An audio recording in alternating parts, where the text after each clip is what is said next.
Hello, good morning. Happy Friday. Welcome to Kelly's Coffee and Crime Chat. Whoops, I just hit my table there. It's Friday, May 16th.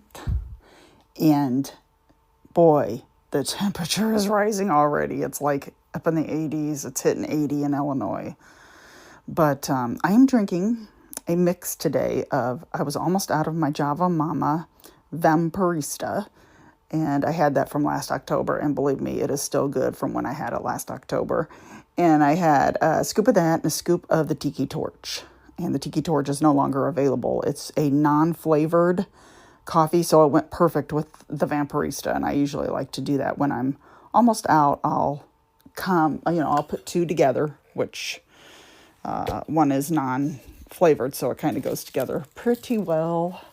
I hope everybody's having a wonderful May. I had to get a drink of my coffee. Now today I'm doing two separate cases. I'm sorry, I didn't get this up for early access. I was going to get it up for early access, but I did not. The time got away from me, and I wasn't sure what I was going to do, so I was kind of stumped. But I've got two cases today, and these two are missing persons cases, because cases like these need attention, and I like to present them on my podcast because both of these really amaze me. So our first one is Laura Ann Johnson, and my sources are thecharlieproject.org, and I also donate to them every month with part of my Patreon and Spotify premium funds go to that, and nbcchicago.com. Laura Ann Johnson, Laura Desecchi, was born July 21st of 1965. She was an extrovert, and she married David Johnson. Now, they lived in Arizona before moving to Illinois in 1988, and her mother lived in Wisconsin. I don't know if that's the reason why they moved, but her mother was in Wisconsin.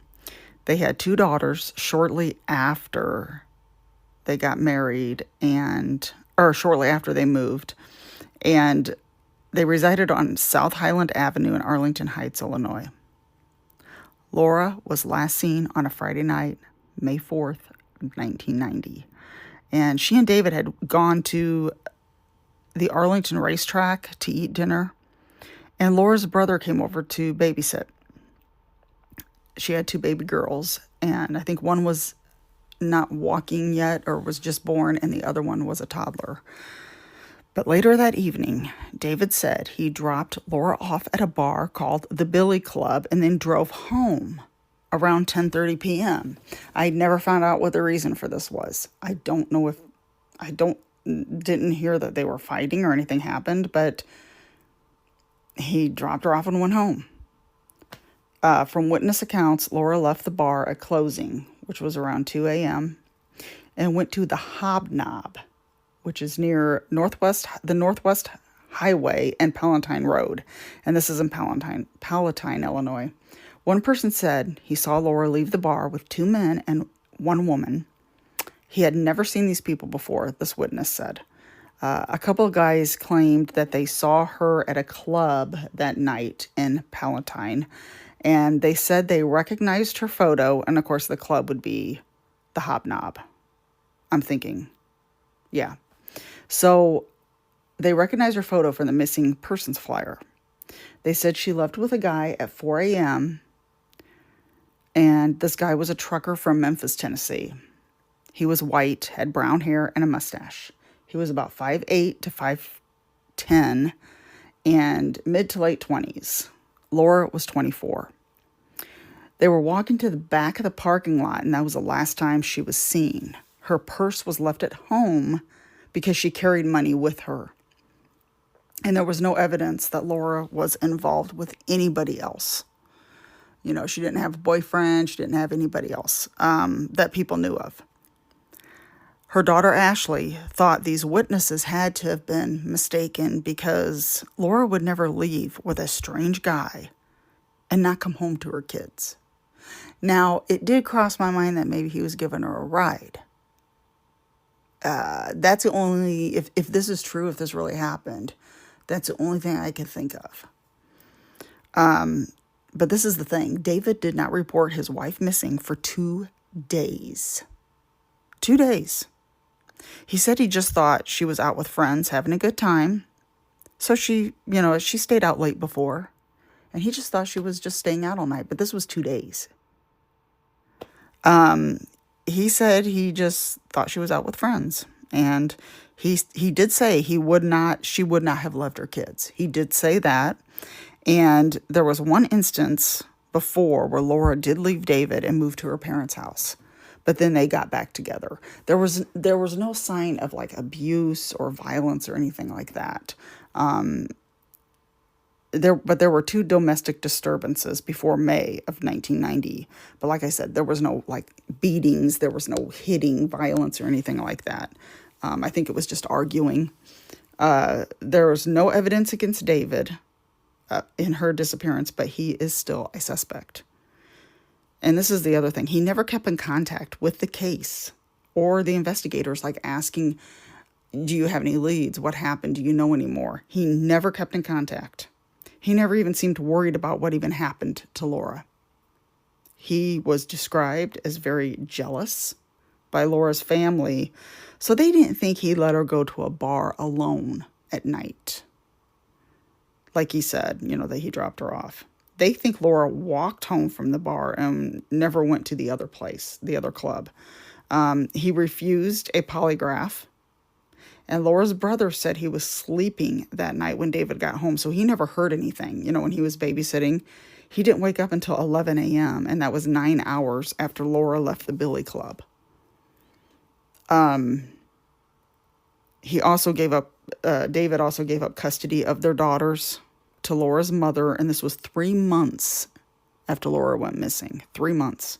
He ended up moving to Georgia, and stopped contact with Laura's family and his own daughters. There is a new detective on the case who's tried to contact him, but they can't find him, so his whereabouts are unknown. I know Johnson's a very, very popular last name, so I don't know. I don't know if he, changed his name, but this is very bizarre to me. Why wouldn't you be worried where your wife is that night? And you were the last one with her, at least, besides these strangers at these bars that people are talking about. Laura Johnson is 5'6", 120 pounds at the time of her disappearance. She had blonde hair, brown eyes, and has a surgical scar about 5 to 6 inches on her left lower forearm. She has pierced ears and 4 tattoos. They are a sunburst with a bird on her upper right arm, a red rose on the lower left side of her abdomen, a rose on her left outer ankle, and a scroll with a ladybug on her left breast. She was wearing a blue denim skirt or dress, a pink sweater, and pink high heels. Very nice. I was like, that's actually a very good outfit. Arlington Heights, please call the Arlington Heights Police Department if anybody knows anything about this. Their number is 847-577-5622 or 847-368-5300. Really hoping something comes of this case. I've not heard of this, but it's very bizarre. She's been missing all that time, and her husband has not. I just think that is something's off here. And I really hope they find him and find out what's going on and what happened to Laura. Our next case is James Yoblonski. My sources for him are WKOW.com and a website called LastSeenAlive.com. And Last Seen Alive is a podcast, and I just stumbled on it because of this case, and I saved it in my Apple Podcast because it is very good. So that's a recommendation. It's called Last Seen Alive. And like I said, it's also a website. James Yoblonski was 13 years old in June of 2023. So this has only been a couple years. He lived in Wisconsin with his father, Bill, and he had 2 older brothers and 1 sister. I think the sister may have been the youngest. He vanished in the night on Sunday, June 12th. His parents were divorced. His mother wasn't involved with the family at all, and they lived in Reedsburg, Wisconsin. He loved to camp and fish. So he loved camping, so just keep that in mind for a minute. And, I'm going to mention something about that. But the night of the 12th, June 12th, Bill said they watched a movie that night before going to bed, and everything was normal. I think there was like a remark from one of the brothers that he was acting kind of off. I don't know what that means, but they thought, he's 13, he's going through puberty, he's probably just, acting, a little different. But on the night of the 12th, okay, they watched the movie. Everything was normal. But the next morning, they found that James was missing along with his dad's van. Okay, he's only 13 years old. He's never driven, but he knew how to put the vehicle in gear and can move it like in areas of the driveway. They had a camera outside their home, so they were able to see James get into the van with his backpack, and he had other bags full of all his clothes. He took all his clothes from his closet in his bedroom. Which is very strange. I mean, well, I don't know how much, I know from being a kid, I had a lot of clothes, but he took all his clothes and his backpack and water and other things with him. And he got in the van and drove off. So his father, Bill, went to call the police right away. But guess what? He couldn't find his phone. It was also missing because James took it. He got the kids together and they went to the police station. Okay, they got there at 9 a.m. And guess what they found? They found the van. The police found the van abandoned about 30 minutes away on the side of a highway over by Devil's Lake National Park. So they started the search for James and pinged the location of Bill's phone. It was found on the other side of the highway where the van was left. So it was on the opposite side of the highway. They did find James' clothing and backpack, which was left in the woods. And it was like a little camping area that James had made for himself. So it wasn't like a campsite. It was one that he made, and he just stopped there to camp. So they found his clothes and his backpack. I don't know if it was all the clothes. I think it was all the clothes except for what he had on. I think they had mentioned that. They searched the woods along with volunteers for about 4 days, and it's a very rocky terrain with a lot of vegetation. So it's like, it's not level. So like he could be hiding in one area and you would be just a few feet away and wouldn't see him, kind of thing. So it was a very rocky terrain and thousands of acres. Dogs weren't even able to pick up the scent in the area where his belongings were found. They found another camping site that he made with more of some of his stuff. There were some socks, some water, and an empty knife sheath. I don't know if the socks were wet. I don't know if he just didn't want to carry the stuff with him. I don't know. It just seemed like these items could have been something he wanted to just throw away. He did have a tablet with him. So investigators got into the tablet. His search history was about how to live in the wilderness. And this is another thing that's kind of strange. I'm like, how did they find a tablet? Like, he just left it? I mean, that's like an iPad. To me, that's something I would have kept. But, especially if it's got like search history. But anyway, his search history was about how to live in the wilderness and how he could leave the state. A handgun was missing from a gun safe where Bill worked. It was a golf cart dealership. And it was missing from the gun safe. And they knew that James had been to his dad's workplace because of the phone pings. So I don't know how he knew how to get in the safe. Maybe he must have known the combination. But he also had a Snapchat. The Snapchat had a video posted with a guy talking while driving the van, and you couldn't see his face, but you could tell it was James' voice. And the voice, and this video, by the way, is online. You can watch it. I have not yet, but I was thinking about looking it up just to hear his voice, but it is online somewhere. I don't know where, but his voice is heard, and his voice says, "I am not going to make it back to school." And then to the effect of, "I'm very sorry.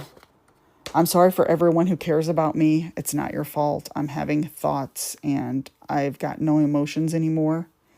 Something is happening to my brain. It's not working." And that was to the effect of what he said. I didn't write it verbatim, but that was basically what he says in the video. Police just thought James was trying to escape his normal life. He'd even asked friends at school, "How long do you think I can last in the woods on my own?" And the gun could have been for self-defense. Maybe he took it to protect himself because they feared that maybe he took it to commit suicide. But now they gave his dad a polygraph and he passed. His dad thinks James was accompanied by someone, not coerced, because you can see that he went to the van willingly on his own. Nobody was with him. But he thinks that someone is helping him, either by manipulating him or trafficking. But there's no evidence of this. James did have access to another phone, and that phone has not been found. And it was just one that he used to be connected to Wi-Fi. It had to be connected to Wi-Fi. It was like to play games, stuff like that. There was no more access with Bill's phone. They didn't find any more going on with Bill's phone, with the pinging. They thought he could have been using it to communicate by text or messenger. That's the one that he has, that James has. The one that you can only use connected to Wi-Fi. But they thought, well, maybe he's using it to communicate by text or something like that.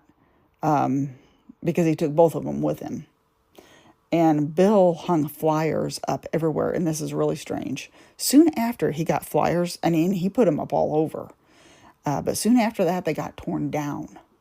So then people were thinking, well, maybe James is still in the area and was taking them down because he didn't want to be found. Very strange. They even used psychics to find out anything, and more than one of them said that James traveled west.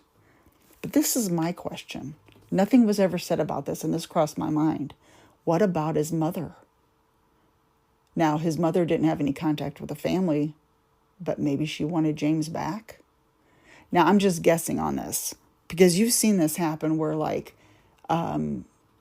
people will get divorced or one will leave the other one and not come back, and then years later they want their kid back or something.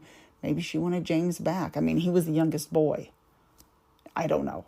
I just thought that because I thought it was strange that nobody said anything about the mother. Nobody found out anything about her or searched for her unless they're keeping that quiet.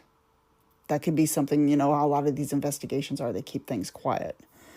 Now, James Yoblonski is still missing. It's been 2 years. There's a $10,000 reward offered by James' father, Bill.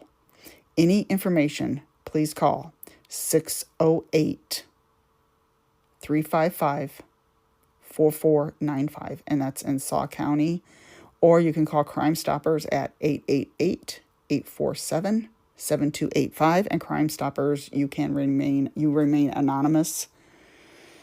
So that is a very intriguing story, and I had to talk about it because I believe he's out there somewhere. I just think it's kind of strange. There's too many things. Like the flyers being torn down. Not unless the person that got rid of him is doing it, but it's just so strange to me. This is one of the strangest, especially a 13-year-old driving away in his dad's van. It is just amazing to me that. And then the van was abandoned. Now, I don't know, maybe they didn't say it was out of gas. I thought maybe he ran out of gas and then maybe he couldn't drive it anymore. I don't know. But that's the stories for today, for this week. And I am now on, I think I've said before, I'm now on every 2 weeks on Fridays, just in case people, I used to be every week and then I got really busy. But now that I'm retired, I do have some more time. I'm just having trouble with stories. So if you have any suggestions, please let me know. I normally stay in the Midwest, but I will do any suggestions if you have any. If there's any cases like this that need attention, if there's someone missing, if there's an unsolved crime, I will definitely put it on here. And so please let me know. I will leave everything in the show notes, my email, how you can get a hold of me on Instagram, Facebook, and email. So I did want to do some recommendations. I just did Last Seen Alive. That's a very good podcast. And then there's another one called Clues. This is a new one. Very good. They talk about Scott Peterson. They talk about the clue. These are like cases that are where there's a lot of clues to find out, who did it. And they did the Golden State Killer, which was very, very interesting. So they really do a deep dive into these.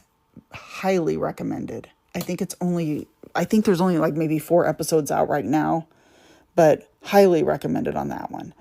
And I've been watching Poker Face. Then it's new season 2, 4 episodes in. If anybody's watched that on Peacock, what do you think of this new? I like the new season, but I don't know what to think about the one that was on last night. It was funny, but it was odd in parts. I did not realize, though, that the woman that played in this 4th one was the little girl from Uncle Buck. I kept thinking, she looks familiar, but man, it's like, that's the little girl from Uncle Buck. It's just amazing. She plays a cop in this. But it is a very good series. I love it. I love the episodes. This one was just odd last night. I don't know what to think about it. But I'm trying to think of what I watched on Netflix. It was the new one with the girl. I can't think of the name of it. Deadly Family or something, where this woman and her father killed her husband. If you have seen that. I remember the story, but I don't remember this outcome because this is all an updated documentary and I did not remember that this was the outcome of it. But I watched that. Which it's worth checking out. It's worth checking out. I'm trying to think of what else I've seen on Netflix, because I know there's been a couple other things I've watched. I just can't. I haven't watched any new movies lately. I end up just watching stuff I've already seen because I can't figure out what to watch. And it's like, I'll just put that on. I've seen it before. Then that way I can like do some other things, research my podcast stuff, and I'll just have it on in the background. So it's like I turned on The Wedding Singer because it's like, I want to laugh. I want something funny. I know it's funny. I've seen it before. I know it's good. You know what I mean? So it's not something I'm going to put in and waste my time watching. So a lot of times I do that. But if you have any good recommendations, I wish they'd come out with a new series of World's Worst Roommate. Or there was another one. It was World's Worst Roommate, which I really liked. And then there was World's Worst something else. Not Husband. It wasn't Husband. It was, it could have been Husband. I can't even remember. Maybe it was. But those are really good. I love those. I love those documentaries. I love those series. But like I said, I know there's something else I watched on Netflix, and I should have wrote it down, but I didn't, and I apologize. So I do try to do some recommendations there. I am watching, which I'm a little behind, the series on Max, Mobland. I was really getting into that, and now I think I'm a few weeks behind. So I got to get back on that. We're having trouble with our internet half the time. I'll start watching something, and then it starts messing up. And then I get mad because it's at a good part, or it's at the very end. I'm like, are you kidding? You couldn't stay on for like 10 more minutes, 5 more minutes? It just makes me so mad. So, but anyway, we've, of course, got a lot high winds here, and it's been a little storming, but not real bad. It's been sunny, so it's been pretty good weather. But have a good one, everybody. Have a wonderful weekend, and I will be back in 2 weeks, and that will probably take us to Memorial Day. So if you have any suggestions, again, please, please, please let me know, because I am in need of cases that I like to do ones that aren't well known, or ones like this that are missing persons or unsolved. So, it might help get the cases out there. So thanks again. Thank you for joining, and have a wonderful weekend. I will see you next time.